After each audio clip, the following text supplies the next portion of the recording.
Bonjour à toutes et bienvenue dans ce nouvel épisode d'Impactante le podcast. Aujourd'hui, j'ai le plaisir de recevoir Stéphanie Dordain pour une conversation profonde autour d'une question essentielle.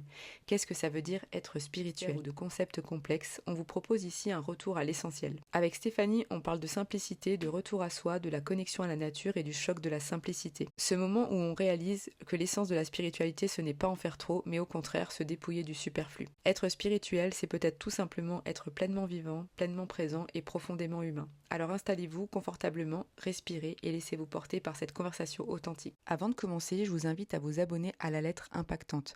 Ce n'est pas juste une newsletter et vous pouvez la recevoir chaque semaine. C'est une source exclusive d'articles, de tests et de résultats sur les innovations qui comptent. C'est l'occasion d'approfondir chaque sujet et de rester à la pointe de l'actualité. Salut Stéphanie. Salut Barbara, comment ça va?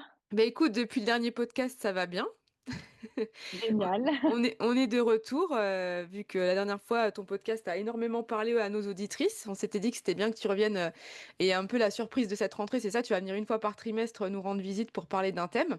Ouais, c'est un bon moment d'échange, de partage, on Ouais. discute, c'est spontané, j'adore. Ouais, c'est chouette. Et puis nous, ça nous fait aussi, tu vois, évoluer, je pense, parce que en fait, au fur et à mesure de la vie, il y a des choses qui se passent. Et puis, ben, écoute, voilà, aujourd'hui, j'avais un truc que je voulais développer un petit peu avec toi, suite à un de tes posts, parce qu'en fait, souvent pour les podcasts, je m'inspire d'un de tes posts, hein, déjà la dernière fois. Ah ouais? Ouais, Trop c'est vrai, bien. mais en fait, je me suis dit, bah, tiens, ça serait bien d'en parler, parce que tu avais fait un post sur la spiritualité. Enfin, c'est quoi être Ouais. spirituel? C'est vraiment retour à des choses très simples et pas à partir dans des choses, tu vois, totalement ésotériques ou, Hmm. enfin, voilà.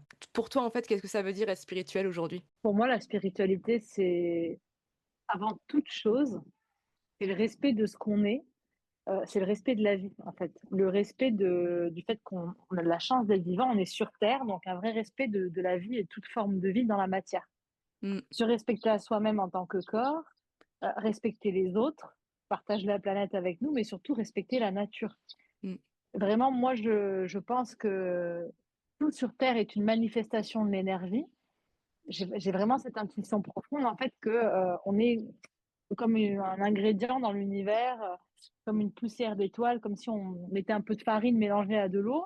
Et en mélangeant cet ingrédient qu'on est, on donne une sorte de pâte, quelque chose qui est de la matière, qui est visible ici sur cette terre. Et pour moi, c'est le résultat de la source que nous sommes. Donc, cette alchimie-là, elle est sacrée. Et là, d'après moi, la vraie spiritualité, enfin, ma spiritualité à moi, c'est d'honorer ça, en fait. C'est d'honorer cette magie, de se dire, waouh, je suis un miracle. mm. Je suis vivante. Et ça, c'est le plus grand des miracles qui puisse exister, de donner vie à cette matière. Et il y a eu dans mon dernier livre, là, Et si tu pouvais tout changer, j'ai introduit un article dessus. Alors là, je vais pas savoir te redire le nom, mais il y a un article qui a été écrit qui est génial, euh, qui explique que il y a 0,000,24 trilliards de chances. Ah, je te dis ça, j'invente, hein, aller chercher les Ouais, vrais chiffres, mais en ouais, gros, c'est impossible qu'on soit né, en fait.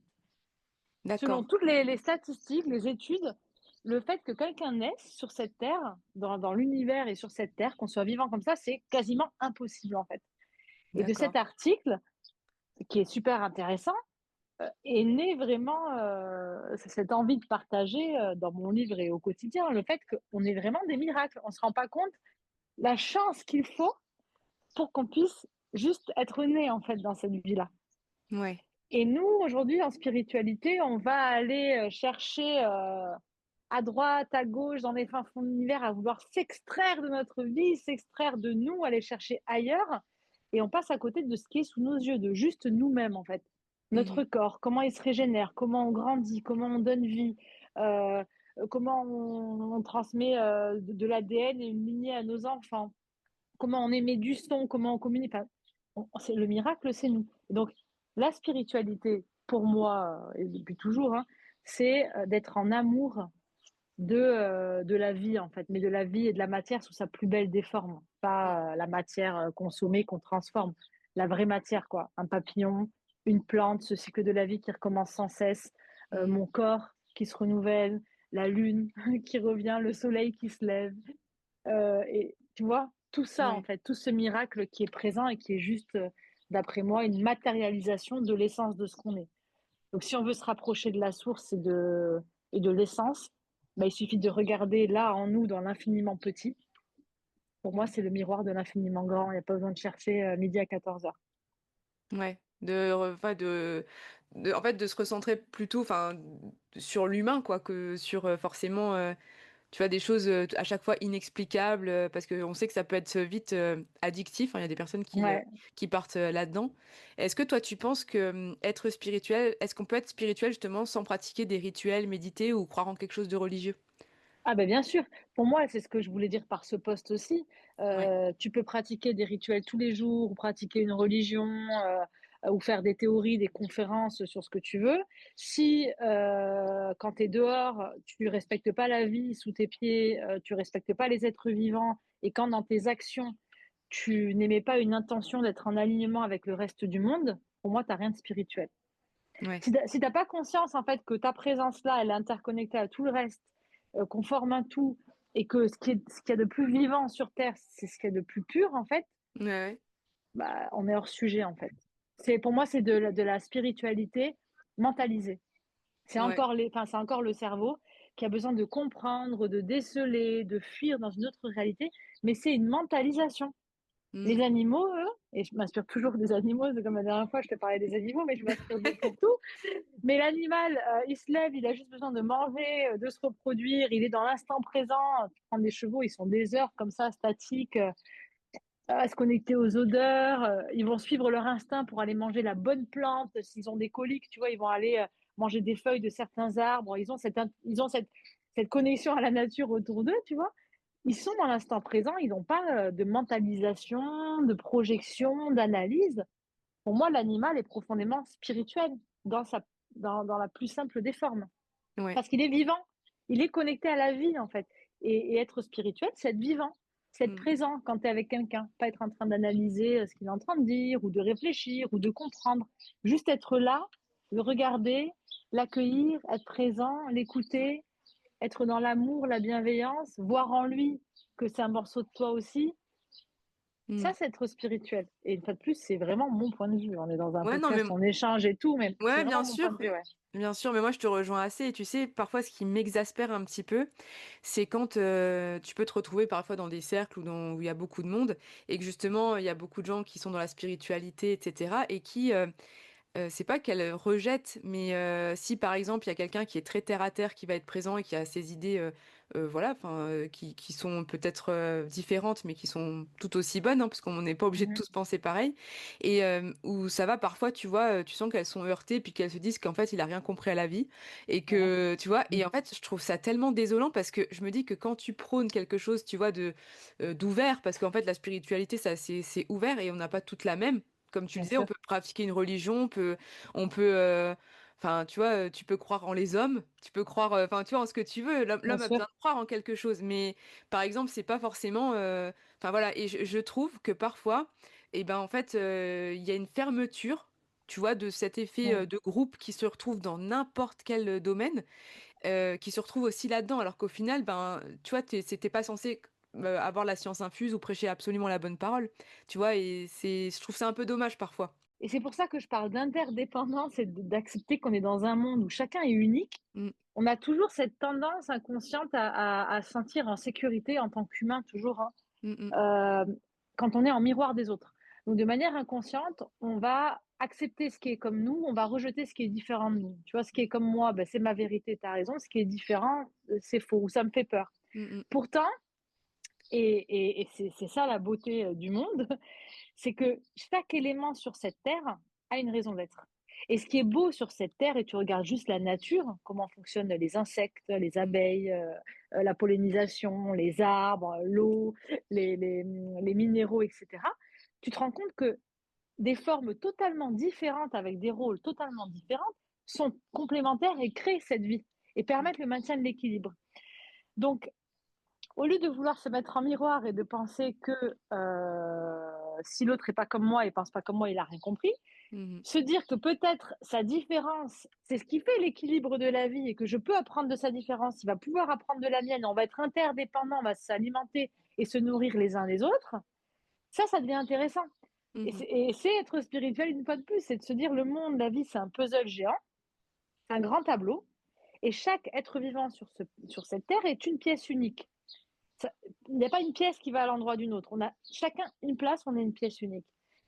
Quand tu comprends ça, en fait, et tu comprends que c'est quand chacun a sa place, sa propre unicité, que le puzzle est complet et peut avoir une gueule à la fin et ressembler à quelque chose Ouais. et être solide, en fait, tu as tout compris.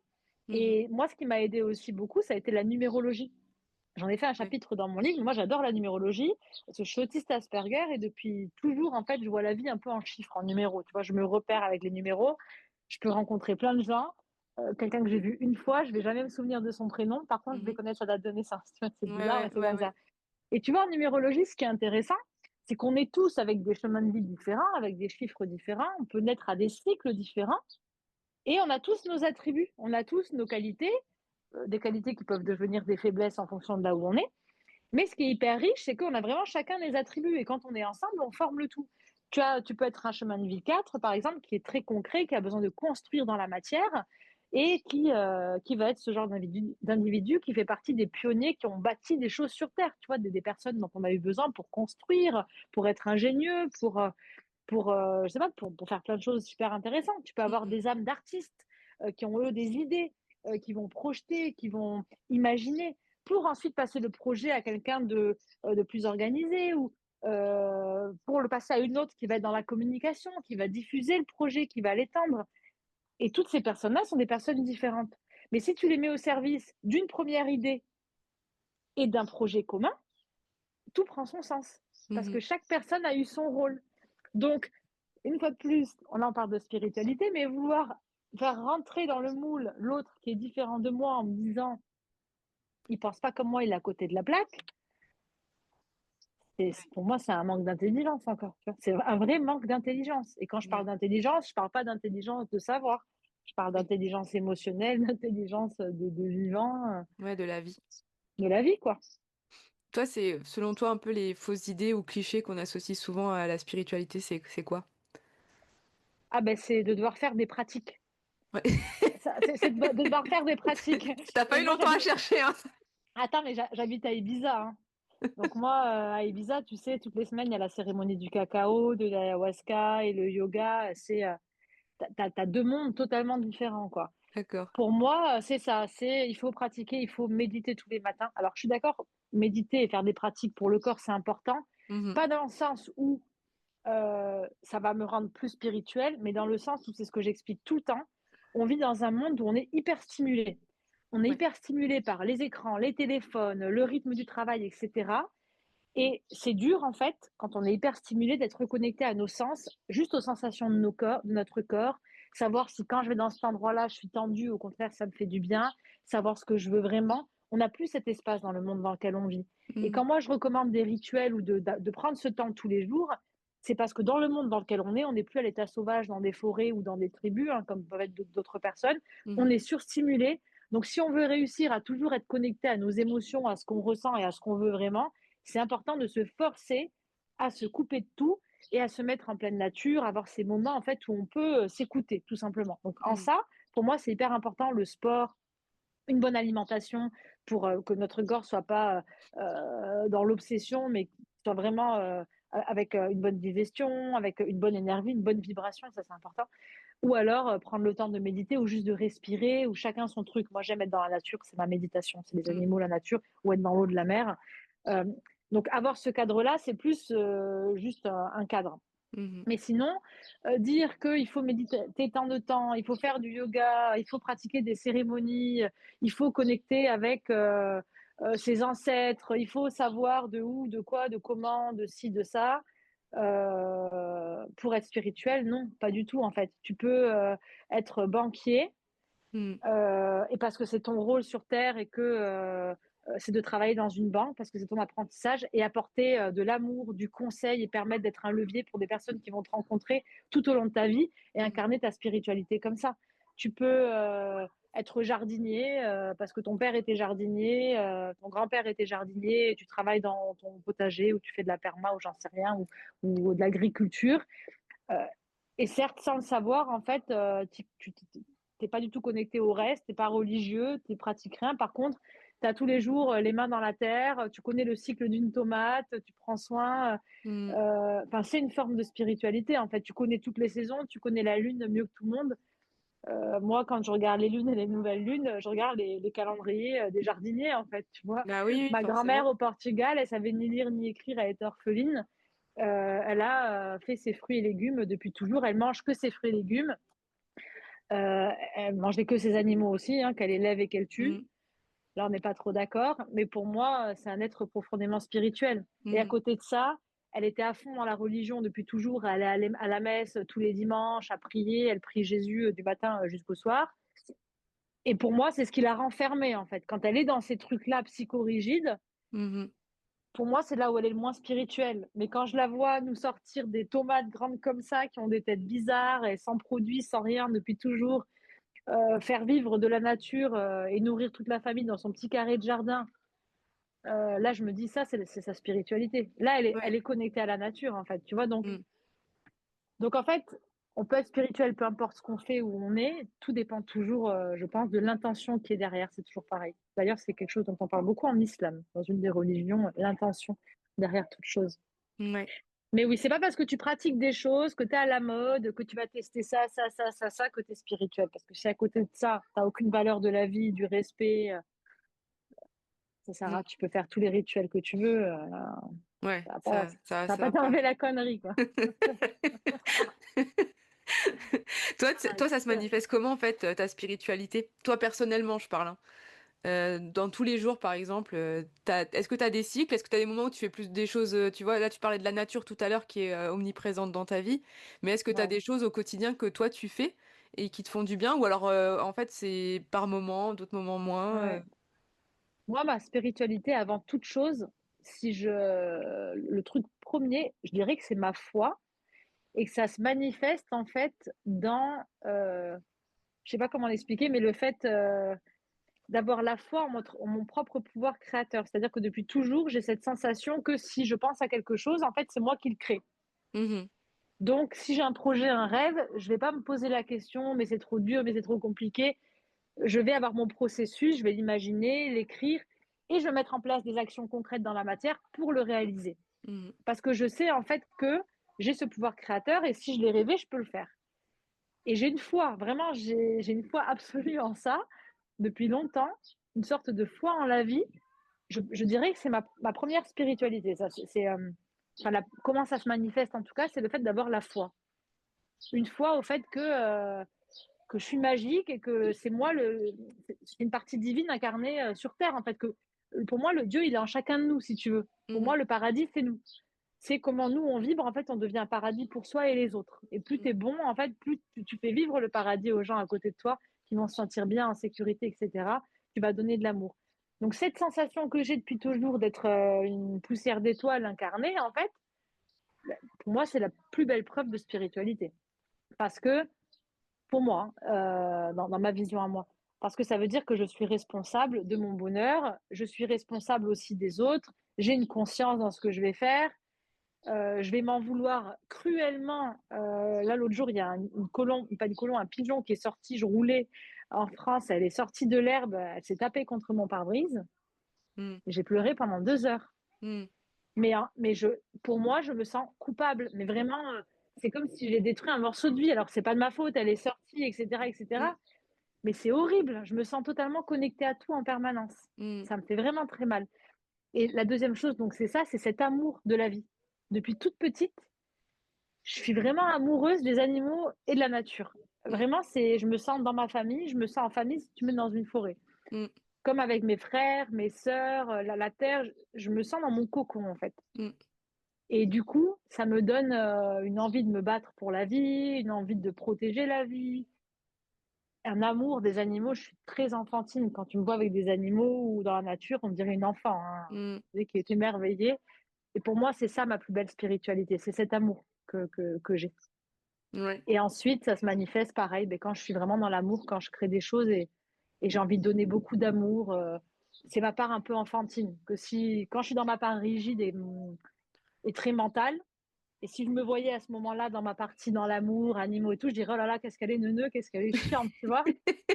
Alors que j'ai vraiment cette partie-là, tu vois? Où je suis, j'ai mes phases où je suis dans l'amour, les animaux, les trucs, les machins. Faut pas écraser une fourmi, tu vois? Faut pas tuer un moustique, bref. Mmh. Et à côté de ça, j'ai aussi ma spiritualité plus incarnée qui me permet d'avoir, une routine pour pas partir dans tous les sens justement, où c'est un peu des rendez-vous avec moi, c'est ce que j'expliquais, tout à l'heure. C'est les moments du matin où je fais ma petite salutation au soleil juste pour re-respirer et je note dans mon carnet Mmh. ce pourquoi j'ai de la gratitude et mes intentions de la journée, parce que sinon, ben, j'oublie. Ou alors si je vais avoir un problème ou une situation qui me stresse, je vais me laisser envahir par ça. Le fait de me forcer à écrire: «OK, regarde tout ce qui est de magnifique dans ta vie», de Mmh. suite, ça me fait me remonter, en fait, ma joie et ma gratitude et je me focalise sur l'essentiel. Et d'écrire, c'est hyper important pour moi parce que c'est un peu ce contact avec moi-même où, beh, voilà, c'est comme si j'écris mon histoire. C'est là où je suis Mmh. en contact avec mon divin intérieur. Et après les rituels lunaires, j'adore faire des rituels ou des rituels de soins pour mon chien ou pour les gens, des rituels de soins, de guérison. Et là, c'est pareil, je pense que j'adore je le fais pas pour faire un rituel dans l'absolu, c'est mon Ouais. côté gamin ça. J'adore mettre des fleurs, faire des symboles, mettre des cristaux, faire mes carillons. Quand je fais des soins à mon chien, je sais pas, je me sens, comme dans Harry Potter, tu vois? Mmh mh. Je me prends pour une sorcière, je suis dans mon Disney, je travaille avec l'énergie, où on se met dans la forêt, je suis à pieds nus et du coup, je fais vraiment le rituel par plaisir parce que je me sens, magique dans ces moments-là, tu vois? Je me dis: «Elle Mmh. elle se prend pour une magicienne» et j'adore ça et en fait, ces moments-là, ils me font vachement du bien parce qu'ils me reconnectent à mon enfant intérieur, à ma créativité et du coup à mon pouvoir parce que, bah, je me rends compte que ça fonctionne aussi les soins, les rituels, c'est des espaces où j'ai plein d'intuition, où je me connecte à moi, Ouais. c'est des moments que j'adore. Mais tu vois, l'intention quand je le fais, c'est de m'amuser. Des fois, je le fais avec des copines, on se fait des rituels, lunaires entre nanas, où je donne des rendez-vous. Si j'ai un cadre où j'ai une responsabilité de faire le rituel bien, le voyage intérieur et tout, je vais pas être dans mon côté enfant et du coup, je trouve que ça sera un rituel fait, par ego, ce que je te disais tout à l'heure, tu sais? Oui, On le oui. fait parce que c'est bien, on le fait entre femmes, Ouais. mais l'énergie dedans, c'est pas la même, tu vois? Je Mmh. sais vraiment pas comment l'expliquer, mais quand je suis dans mon enfant intérieur, là, je sais que je suis dans l'émerveillement, je suis dans ma spiritualité. Ouais, tu es dans ton truc. Ouais. Et tu sais, tu parlais de te mettre pieds nus dans la nature, à un moment donné, je faisais des week-ends où j'accueillais justement des femmes qui venaient à la maison et cetera. Et en fait, souvent je leur disais que, tu vois, le moyen le moins cher et Ouais. le plus sain d'aller mieux, c'est de se mettre pieds nus dans la nature parce que Mmh. et là, je parle même pas de spiritualité, hein, je peux parler de science parce qu'on voit très bien qu'il y a un échange entre la terre et l'humain. Et en Mmh. fait, le problème, c'est que souvent les gens se sentent déchargés émotionnellement ou enfin tu vois au niveau de la fatigue parce que justement avant on a mis des semelles en caoutchouc entre la terre et nos pieds Ouais. quoi. Et c'est tout bête mais en fait émotionnellement pour guérir, pour sentir mieux, c'est prouvé que se mettre pieds nus dans la nature ça fait vraiment du bien et Ouais. sans parler de rituels perchés ou de quoi que ce soit quoi, tu vois. Ouais, tout à fait. C'est je sais qu'il y a plein d'articles que j'ai lus sur ce sujet, je trouvais ça tellement intéressant parce que c'est vrai que on s'en rend plus compte mais il y a des gens qui ont même pas un espace vert devant chez eux, tu vois? Ouais. Et il paraît que rien que si tu vois un arbre de ta fenêtre, t'as 30% de chances de moins de faire une dépression que quelqu'un qui a que du bitume. Mais tu sais que c'est quand même incroyable ça. Moi, j'ai vraiment de la chance parce que mon papa était militaire, donc j'étais toute petite, j'ai grandi dans les îles en Guadeloupe, on a été en Guyane, donc j'étais au plein cœur de l'Amazonie dans des tribus et cetera et là, j'habite à Ibiza, c'est magnifique, j'ai vécu au Pays Basque, donc c'était très vert. Mmh. Mais là, j'étais à Paris justement pour le lancement de mon film Karma. Mmh. J'ai pris mon chien parce qu'il est vieux, il a 14 ans et j'aime pas partir sans lui, donc du coup, on a été en voiture, j'ai beaucoup roulé. C'était une galère juste pour le promener. Enfin, je me suis dit: «Mais comment on peut vivre comme ça?» Alors Ouais, j'adore être à Paris, c'est génial, hein, tu vois? ouais, Bon, là où j'étais, en tout cas, j'étais pas loin de la gare Montparnasse. C'est que du béton, t'as 3 arbres, c'est je sais pas, j'ai l'impression d'être déconnectée totalement de la vie. ouais, Je me suis sentie dans une, éteinte dans une sphère. Mon chien voulait pas faire pipi, il voulait pas faire caca, lui, il peut pas, ouais, il aime pas en plus faire comme ça. ouais, Et je voyais tous les gens: «Non, c'est normal, on ramasse, ils font là», tous les chiens qui font pipi, caca dans la rue. Je me disais: «Mais c'est horrible». ouais, Je et ça te met une sorte de compression sur la tête. On est comme dans une bulle, c'est ça. on respire pas en fait. C'est voilà, c'est ça. Je me sentais le souffle vraiment coupé. manque de Mmh. respiration et d'oxygénation. C'est horrible, hein? Ouais, ouais, non, mais c'est ça me fait le même effet, tu vois? Au bout de 3 jours quand je suis à Paris, je faut que je rentre, quoi. Je peux plus. Alors C'est moi, je suis horrible, pareil hein? que toi, moi, tu sais, je vis à la montagne, mais Tu en Suisse, toi? Ouais, ouais, ouais, enfin, ouais. frontalière avec la Suisse, mais c'est vrai que, tu vois, je suis à 1000 mètres d'altitude, il y a la forêt partout, enfin, Ouais, je peux pas vivre en ville, quoi, c'est impossible. Mais je comprends qu'il y ait des gens qui soient citadins et qui adorent ça, hein, c'est y a aucun ouais, problème. Mais c'est juste que moi, tu vois, je vais passer une journée en ville, je rentre, il faut que je prenne une douche, et j'ai ouais, l'impression que j'ai mal à la tête, tu vois? ouais. Il y a trop de Que tu as monde, de la trop de poussière, ouais, moi, je sors de l'avion, de toute façon, j'arrive à l'aéroport ou à la gare, c'est simple, j'ai mes yeux qui coulent, mon nez qui coule, je suis allergique à la poussière et tout. Je peux oui, plus d'accord. respirer, mais c'est horrible. Mais tu vois, c'est dommage parce que à côté de ça, j'adore la ville. En fait, ce que Ouais, j'adore, par contre, et ce qui est hyper intéressant, c'est de ressentir autant d'énergie en même temps. Tu croises ouais, les gens, tu as plein d'énergie, c'est mmh, cosmopolite, j'adore, mais je comprends pas pourquoi nos gouvernements, ils vont pas nous replanter des arbres partout, en fait. Il faut remettre du gazon, il faut remettre des fleurs, il faut planter, planter, planter. ouais. Il faudrait faire des villes, tu vois, jungle, quoi, tu vois. Enfin, Ouais, oui, il y a beaucoup plus. Mais en fait, en plus, ce qui est marrant, c'est que, bah, que ce soit Paris avec l'actuel maire ou Strasbourg, par exemple, moi je viens d'Alsace à la base, mais c'est des villes qui essayent vraiment de rendre, tu sais, écolo, ils mettent les parkings hyper chers, ils réduisent les ouais, voies pour que ce soit piéton et qu'il y ait des vélos. En ouais, fait, si vous faites ça, déjà, mettez plus de verre, enfin, tu vois, c'est ça, c'est si vous voulez ça. gagner de la place, investissez là-dedans parce que, en fait, Ouais, ça sert à quelque chose, quoi. ouais. Il faudrait mettre du verre partout, des arbres partout. Là, je me souviens, il y avait un petit bout de terrain en plein milieu de la rue. Et c'était fermé par des grillages, on pouvait pas accéder. Il y avait écrit interdit de faire des potagers. Donc, il y avait un carré d'herbe fermé. Je me dis, mais c'est quoi ce délire, quoi? Ouais, C'est parce que horrible, t'as quand même des vraiment. villes qui sont, il y en a des villes, hein, tu vois, où c'est un petit peu, c'est quand même plus vert et où c'est du coup ben, plus sympa, c'est plus aéré et t'as plus d'air dans la ville, quoi. Mm. Mais Et moins de ouais, non. chaleur. Dès que tu mets des Ah arbres, de toute oui, façon, il non. fait plus Avec frais, le bitume et tout, c'est... tu respires mieux, mais ouais, Ah non, totalement. ouais, c'est Totalement. compliqué. Et toi, par exemple, si tu vois, il y a des gens des fois qui cherchent tu sais, à trouver des réponses via la spiritualité Mhm. et qui ont, en fait, parfois, ils cherchent les réponses ailleurs et ils ont un petit peu de mal à se reconnecter à eux. Toi, tu penses que, enfin, qu'est-ce qu'ils peuvent faire un petit peu pour justement, tu vois, pas rentrer dans forcément dans quelque chose où pas ils se perdent en chemin, mais tu vois, où ils partent un petit peu dans la mauvaise direction. Quand tu dis chercher des réponses ailleurs, tu parles de quoi? Bah, par exemple, tu vois, il y a des gens qui vont. Alors, c'est vrai que parfois, enfin, souvent, par exemple, en période de deuil, il peut y avoir, tu vois, l'envie de, voilà, de prendre contact. Oui, Il peut oui, y avoir, tu vois, des choses comme ça. Après, ça peut être tout simplement, tu sais, rupture amoureuse. C'est ouais, vrai qu'en fait, tu sais, à un moment, on a fait rien à voir, un podcast, tu sais, sur les tendances suicidaires avec Pauline, notre psychiatre, et elle nous expliquait que vraiment, il y a des personnes, tu vois, qui sont en rupture amoureuse, qui s'attendent pas, et qui du coup vraiment ont un choc, quoi. Et tu vois, ouais, ils partent dans des... ils souffrent tellement que du coup, ouais. ils peuvent, voilà, partir dans des choses très graves. Et il y en a, on sait qu'il y a beaucoup de gens qui, tu sais, à un moment de faiblesse, peuvent, tu vois... peuvent partir loin, tu vois. Moi, j'ai une amie, par exemple, enfin, tu vois, alors, elle n'a pas eu de rupture amoureuse, mais elle a, enfin, tu sais, elle a été un petit peu, je pense, ouais, malmenée dans la vie. Et du coup, tu vois, elle est partie un peu loin, quoi. Et ça a été... C'est-à-dire, C'est-à-dire, ben, tu sais, elle a fait un peu un délire du voyageur, enfin, des choses comme ça, tu vois, là, elle était partie dans des c'est quoi le délires, quoi. délire du voyageur? Je sais pas ce que c'est. Ah, tu connais pas? Non. Ah, ben, en fait, ben, quand tu voyages, en fait, ça s'appelle le délire du voyageur. C'est des gens, parfois, dans un pays, ils peuvent avoir, ils font un délire. Et du coup, ils commencent à voir des choses, ouais, à avoir des hallucinations, des choses comme ça. Ah ouais, je connaissais pas ça. Mais Ah en ouais, bah tu voyage, moi regarderas je sur pensais que c'était un truc Internet. abstrait. Ouais, Mais tu crois pas que c'est possible de voir des trucs parce qu'ils le voient vraiment?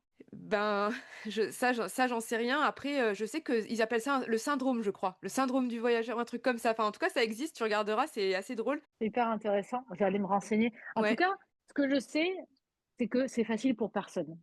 En Mm. fait, il y a pas de remède miracle.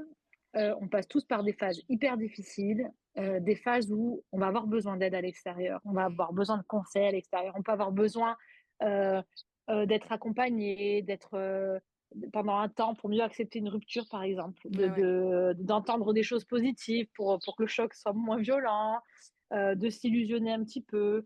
Euh, on peut avoir besoin de se réfugier dans une religion, euh, dans plein de choses en fonction des drames qu'on vit. Ça, c'est quelque chose qu'on va faire de façon naturelle en tant qu'humain et on vit tous des phases très difficiles.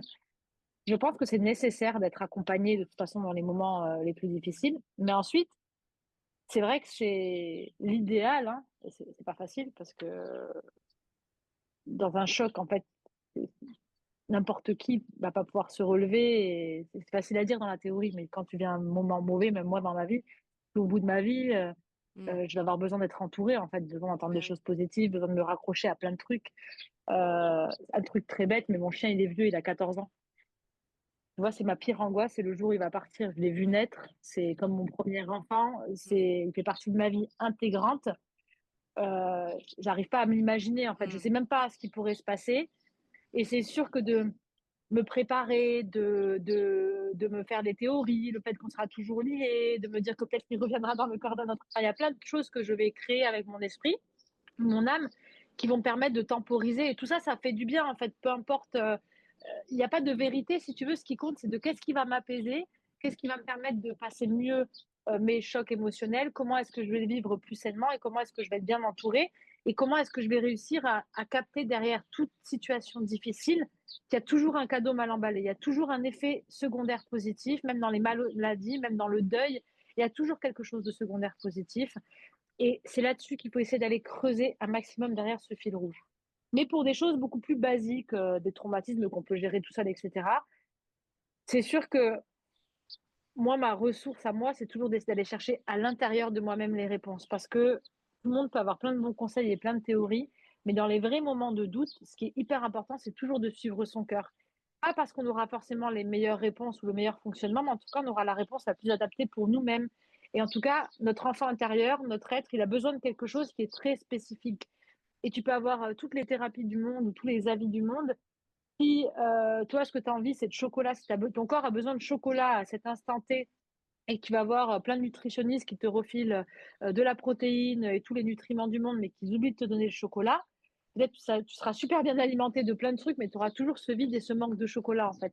Mm. Donc, le fait d'apprendre à écouter son espace intérieur, d'où les routines dont je te parlais tout à l'heure, de réapprendre chaque jour dans le monde dans lequel on vit, à avoir des bulles, des moments à nous, des pratiques à nous qui nous permettent ne serait-ce que de couper et d'être capable de capter dans mon corps qu'est-ce que mon corps veut, de quoi est-ce que mon corps a besoin, d'être capable de capter une intuition, c'est-à-dire un message intérieur. Est-ce que ça c'est bon pour moi, oui ou non? D'être capable d'écouter son corps dans le ressenti Mm. Mm. pour prendre des bonnes décisions après dans les moments où j'en ai le plus besoin. Pour moi, ça c'est une clé fondamentale. Et ça n'arrive pas du jour au lendemain. C'est comme le vélo, c'est comme tout, ça se pratique. Écouter son intuition, c'est une pratique quotidienne en fait. Et Mm. ça, c'est hyper important parce que des fois, tu es devant un mur et écouter ta voix intérieure, ça va vraiment te permettre de pas à pas de rebondir. Parce Mm. que prendre le chemin de quelqu'un d'autre, c'est pas aidant. Mais il y a plein d'outils, c'est sûr, qui peuvent aider. Moi, je crois en l'énergétique, hein, Ouais. je crois au physique, au corps. Donc, c'est ce que j'expliquais dans ma conférence, d'ailleurs, je manifeste là, au mois de décembre. Un moment difficile de vie, la métaphore que j'avais prise, c'était ça. Je disais, la vie, c'est comme si tu es un bateau, tu es un voilier et que tu vas traverser la mer. La vie, elle est faite de cycles. Donc, peu importe qui on est, notre statut social, d'où on vient, etc., on va tous avoir des bons moments et des mauvais moments. Des chocs émotionnels plus ou moins violents et des choses positives. La vie, c'est ça. Elle sera faite de défis. On va tous vivre des deuils, on va tous vivre des séparations, on va tous vivre des fins de cycle. Donc, imagine que ton voilier, il part en mer. Si ton voilier, il part en mer, il a une coque solide, il a des bonnes fondations, il a des bonnes voiles, tu as fait tout le check-up et il est en bon état, tu as quand même de bonnes chances quand tu auras des tempêtes, hein, si tu pars pour faire la Mm. transatlantique, tu auras des bonnes chances de survivre. Ton voilier va tenir le coup. Par contre, s'il part avec une demi-voile en moins, des trous dans la coque ou une coque qui est à moitié rouillée, que tu lui mets, je sais pas moi, des membres d'équipage qui savent pas gérer le voilier, mais en fait, tu es foutu. À la première tempête, vaut mieux qu'il n'y ait pas de tempête, mais à la première tempête, tu vas couler. C'est quoi le voilier dans nos vies, dans le quotidien? C'est ce travail quotidien dont je te parlais tout à l'heure. Mm. Avoir un bon voilier, c'est, pour moi, il y a trois choses qui sont fondamentales et qui sont très simples. On revient dans le basique de l'animal. La première chose, c'est comment je nourris mon corps. Ouais. Mon corps, comment il est en santé. Qu'est-ce que je te donne à manger? Comment est-ce que je te donne de l'activité physique? Comment est-ce que je nourris mon corps? C'est mon moteur, c'est ma voiture, c'est mon véhicule. C'est mes voiles, ma coque, etc. Si déjà j'ai une bonne alimentation, que je prends soin de moi, que je ne suis pas dans des dépendances alimentaires, que j'ai une bonne activité physique, que j'ai pas des maladies, des problématiques de santé, déjà, je suis plus solide et je suis plus dans l'instant présent. Et déjà, mon émotionnel aussi va être beaucoup plus équilibré qu'un émotionnel qui est sous tension avec des dépendances alimentaires, des problèmes physiques, une grosse fatigue, des douleurs dans tout le corps, etc. Deuxième chose, l'endroit où je vis, l'endroit où je vais me reposer. Et ça, on n'en parle pas beaucoup, et ça fait partie de la spiritualité. Tu vois, le vendeur de matelas, Mhm. ce vendeur de matelas, c'est quelqu'un de spirituel s'il veut, qui accompagne. Parce que dormir, c'est 50% de notre vie. On Ouais. ne se rend pas compte que 50% de notre vie, on est en train de dormir. Mais on n'est pas en train de dormir. On est en train de laisser la place à notre inconscient, à notre âme. Pendant la nuit, il y a une autre partie de nous qui fait un travail immense. Et j'en parle beaucoup des rêves, de la nuit, etc., dans mes livres et dans mes podcasts. La nuit, il se passe des choses extraordinaires. On vient intégrer de l'information, on va traiter des données, on vient intégrer des émotions, des scènes de vie. Nos cellules se régénèrent, notre corps se régénère. Enfin, il y a toute une partie de nous qui est vivante, en fait. Et cette nuit-là, on est censé nous reposer, nous régénérer. Donc, si dans ton cocon, dans ton chez-toi, tu ne te sens pas en sécurité, en harmonie, protégé, si ton ambiance, elle n'est pas bonne, que c'est sale ou que ton lit, ta chambre n'est pas adaptée, tu ne te sens pas en sécurité, tu vois, tu n'es pas dans un cocon. Mhm. Ou que quand tu rentres chez toi de manière plus générale, que tu as vécu un moment difficile, que quand tu rentres chez toi, tu te sens dans un endroit hostile où tu n'es pas bien pour te recharger, ça va être beaucoup plus difficile de te remettre de ton moment difficile de l'extérieur. Mhm. Exemple basique, ça se passe hyper mal au travail, tu es au bout de ta vie, tu rentres chez toi, tu te sens trop mal chez toi, c'est humide, c'est pas cocon, ça te ressemble pas, c'est hostile, tu vas pas te recharger. Par contre, si chez toi, c'est un cocon où tu te sens trop bien, Mhm. des choses bêtes, hein, c'est ta déco, ta chambre, tu as fait ta petite chambre pour bien dormir avec des couleurs que tu aimes bien, tu as mis, je sais pas, moi j'ai des lampes de sel, je mets mes petits trucs le soir, ma petite musique, etc. Et tu te sens dans un cocon détendu, comme quand tu vas dans un centre de massage ou te faire un Mhm. soin. Ouais. Mais forcément, tu vas te sentir mieux quand tu rentres chez toi. Forcément, ça va t'aider en fait à décharger les moments difficiles que tu vas vivre à l'extérieur. Et forcément, tu vas bien dormir. Et un corps qui dort bien, c'est toi qui te réveilles le matin, qui est redynamisé, qui est en pleine forme et qui est rempli de ton énergie en fait. T'es pas Mhm. vidé. Donc déjà, tu pars pas avec la même force que la personne qui a pas dormi de la nuit ou qui a mal partout. Mhm. Donc l'environnement où tu vis, le cocon, peu importe que ça soit une chambre en colocation, peu importe, le fait de l'harmoniser comme thème et de te sentir bien, que ça soit propre, que ça soit rangé, que tu te sentes dans un cocon, ça pour moi c'est fondamental. Et d'avoir du verre aussi à la maison ou des animaux, ça change la vie. Mhm. Vraiment, ça change le quotidien. Après, dans la chambre, attention à certaines plantes, hein. La nuit, c'est pas bon. Troisième chose, les membres d'équipage de ton Ouais, bateau. Avec qui est-ce que tu pars faire la transatlantique en fait? ouais. Si tu es bien entouré dans ta vie, Mhm. tu peux traverser les moments les plus difficiles du monde. Mais tu sais que tu auras ces bras-là dans lesquels tu vas pouvoir pleurer pendant des heures, Mhm. qui vont pas te juger. Tu pourras être mal au fond du seau le temps dont tu as besoin. Tu ne seras pas seul. Ça vaut tout l'or du monde. Et c'est ce que je disais pendant mes conférences. Il n'y a pas besoin d'avoir 10 amis, hein. Non, oui. Il suffit d'une personne. Il Sur suffit qui de tu peux la vraiment bonne compter. Ouais. personne. Et juste ça, en fait, ben, ça te permet de surmonter toutes les tempêtes. Et si tu as ces trois choses dans ta vie que tu cultives, et pour moi, c'est ça le vrai défi du bonheur, c'est cultiver, être bien dans son corps, être bien chez soi et être bien dans tes liens sociaux avec les autres, avec les humains, des humains proches et la nature et l'environnement, tu as tout gagné en fait. Mhm. Tu peux surmonter toutes les épreuves du monde, un chagrin d'amour. Tu sais que tu ne seras pas seul et que tu auras toutes les ressources nécessaires pour t'en sortir. Je ne dis pas que ce sera facile. Mhm. Par contre, ce sera beaucoup plus facile que pour la personne qui est seule, a pas de personne sur qui se reposer, qui n'ose pas montrer sa vulnérabilité, pleurer ou déranger, qui se sent pas bien chez elle, ou qui a des problèmes de santé Mhm. parce que physiquement ça va pas, ou qu'on s'alimente pas bien, ou qu'on fait pas d'activité physique, et tout un tas de choses en fait. Donc, c'est des choses très simples, mais pour moi, ça, c'est être spirituel, tu vois. OK. C'est la base.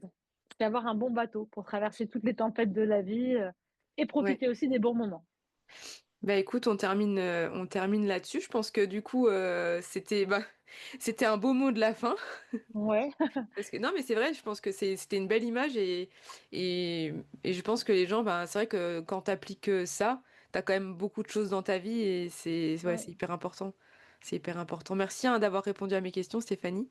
Mais merci à toi, Barbara. J'aimerais vraiment rajouter que, Dis-moi. tu sais, c'est pas facile quand on vit des moments difficiles. On Mhm. peut se sentir recroquevillé, mal, etc. Et la vie, vraiment, bon, il y a des pays en guerre, il y a des choses dramatiques. Et je pense que toute personne sur Terre vit des choses dramatiques à un moment ou à Mm. un autre. C'est Et sûr. se souvenir que dans ces moments-là, ben, qu'on n'est pas seul, que ça arrive à tout le monde, que la vie, c'est un cycle, et surtout que tout passe, le bon comme le mauvais. Donc, ce que tu vis quand tu es au fond du seau, ça passera. Mm. Quand on est mal, se souvenir des moments mauvais qu'on a vécu avant, et pourtant, ben, aujourd'hui, on n'y pense même plus. Mm. Ça aide. Moi, quand je vais pas bien, je m'écris sur ma main, tout passe au marqueur. Et Mm. en général, le temps que le marqueur parte, je lave pas la main, je le garde, hein. Ouais. Ben, je sens l'émotion qui part. Tout passe, le bon comme le mauvais. Ça nous permet de plus facilement relever les défis, Mm. avec plus de recul, et surtout de profiter pleinement des bons moments. Parce que les bons moments, ils passent aussi. Le temps Ouais, passe, c'est vrai. et je pense que il faut se souvenir de ça à la fin. Quand Ouais, on a c'est cette ça. phrase-là, tout passe, on vit la vie de façon un peu plus légère et Oui. plus émerveillée, plus, ouais. Après, c'est vrai que tu sais, on est un peu les premières générations à avoir la vie aussi comme ça. Enfin, parce que c'est vrai que dans le temps, Ouais, tu vois, dans le temps. c'était, bah, non, mais c'est vrai que c'était beaucoup plus, ben, il fallait, tu vois, ramener à manger, il y avait d'autres soucis. Ouais, Et du coup, en fait, la vie, ils la voyaient un petit peu différemment. Et tu vois, quand j'ai voyagé en Asie, j'ai retrouvé un petit peu ça. Tu sais, ils ont une autre vision un peu de la vie, de la mort. Tu vois, ouais, quand je flippais dans l'avion, tu vois, par exemple, eux, ils avaient, enfin, c'est comme ça, quoi. Si ça arrive, c'est la vie. Et ouais, puis ouais, voilà, ouais, ils vivent pas avec ça, quoi. Tu vois, avec cette hantise tout le temps, tu vois. ouais, ouais. Et je trouve que ça fait du bien. Moi, ça m'a fait beaucoup de bien d'aller là-bas parce que du coup, ils ont ouais, ce rapport-là, quoi. Tu reviens à l'essentiel. Ouais, c'est ça. Je vois que je suis pas la seule à être en panique en avion. Ah, Je moi, suis partie à les Paris derniers en vols, voiture. les derniers vols, c'était, je l'avoue, hein, il y a eu de l'exomile, c'était Ah pas ouais, possible, mon teint. C'était, ah ah ouais. ouais, non, j'ai trop de mal. En fait, j'ai un vol qui s'est mal passé Oui, comme moi, hein. et Mm, depuis, mm. ça m'a fait un trauma, hein. Et ça marche le Lexomil? Ah ouais, ça marche. Ça marche bien? Ah ouais? Mon médecin, tu sais, il m'a dit, non mais vraiment, si vous sentez que vous avez une grosse crise de panique, vous essayez, vous allez voir et tout. Et en fait, j'y croyais pas vraiment. Et puis, en fait, j'avais peur soit que ça fasse rien, soit que tu sais que ça m'assomme complètement. Mais non, en Ouais, fait, ça t'enlève juste ta boule de stress, hein. Moi, j'en ai pas pris beaucoup parce que je suis pas habituée, mais du ouais, coup, ouais, non, franchement, c'est bien. c'est bien, ouais.